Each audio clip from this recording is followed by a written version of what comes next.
नारायण राणे, उद्धव ठाकरे आणि एकनाथ शिंदे तिघेही बाळासाहेब ठाकरेंच्या मुशीत शिवसेनेत तयार झाले। आता तिघे वेगवेगळ्या पक्षात आहेत।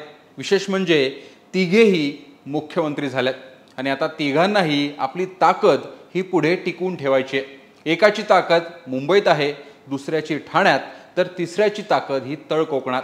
पण हे तिघे एका जागेसाठी भिडणार असल्याचं चित्र आता उभं राहिलंय आणि ती जागा म्हणजे रत्नागिरी सिंधुदुर्ग लोकसभा मतदारसंघ। या मतदारसंघात पूर्वीपासूनच शिवसेनेचा दबदबा राहिलाय। राणे गेल्यानंतर शिवसेनेला तिथे संघर्ष करावा लागला, पण पुन्हा ठाकरेंनी आपला बालेकिल्ला परत मिळवला। पण आता राजकीय परिस्थिती बदलली आहे।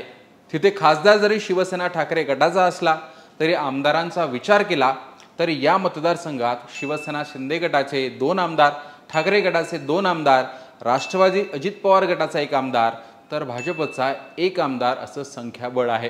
त्यामुळे आता या मतदारसंघात महायुतीचा उमेदवार कोण अशी चर्चा सुरू झाली आहे। दावेदार 2 आहेत, एक म्हणजे राणे म्हणजेच भाजप, दुसरे शिंदे म्हणजे सामंत। एक सिंधुदुर्गचे तर दुसरे रत्नागिरीचे।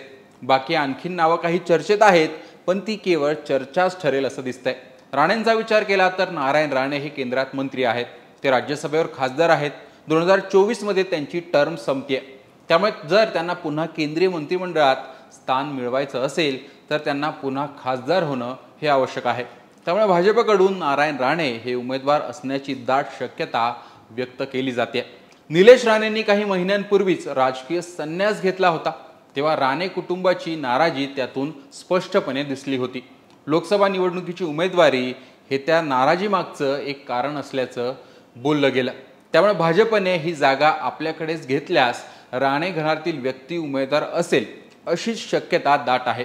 पण राणेंना त्यांच्या हक्काच्या मतांव्यतिरिक्त केसरकरांची मतं तसेच रत्नागिरीतून किती मतं मिळतील यावरून शंका उपस्थित केली जाते। बाकी रवींद्र चव्हाण, प्रमोद जठार या नावांची चर्चा होते, पण ती चर्चाच राहील असंच दिसतंय। दुसरीकडे शिंदेचे 2 मंत्री या मतदारसंघात आहेत, एक दीपक केसरकर तर उदय सामंत। दोघेही आपापल्या मतदारसंघात ताकदवान आहेत। शिवसेना हे नाव आणि धनुष्यबाण हे चिन्ह शिंदेंकडे आहे, त्यामुळे शिवसेना नावाशी जोडला गेलेला हा मतदारसंघ आपल्याकडे असावा हाच प्रयत्न एकनाथ शिंदेंचा असेल।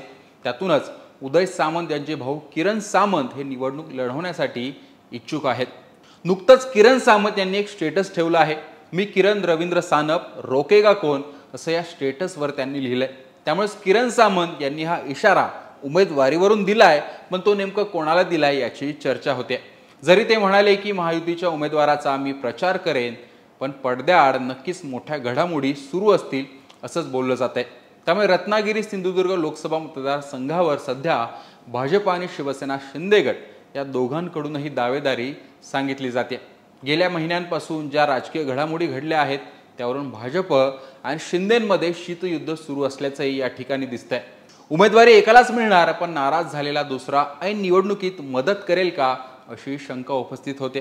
त्यामुळे भाजप आणि शिंदे गटाच्या भांडणात तिसऱ्याचा म्हणजेच ज्यांची एक गठ्ठा मतं त्या ठिकाणी आहेत त्या ठाकरे गटाचा लाभ तिथे होणार का ते पाहणं महत्त्वाचं असणार आहे। तसं दोघांच्या भांडणात तिसऱ्याचा लाभ होतो ही म्हण राजकारणात तंतोतंत जुळते, हे काही वेगळं सांगायला नको। त्यामुळे तिसऱ्याचा लाभ होऊ द्यायचा नसेल तर दोघांना भांडणं मिटवावे लागतील। बाकी सगळं जनता जनार्दनाच्या हाती आहे। एकूणच त्या ठिकाणी कोण जिंकेल, कोण उमेदवार असेल याविषयी तुम्हाला काय वाटतं ते कमेंट बॉक्समध्ये सांगा। लोकमतचं यूट्यूब चॅनल सबस्क्राईब केलं नसेल तर ते आठवणीने सबस्क्राईब देखील करा। फेसबुकवर हा व्हिडिओ पाहत असाल तर लोकमतच्या फेसबुक पेजला देखील फॉलो आणि लाईक करा। व्हिडिओ नक्की शेअर करा। धन्यवाद।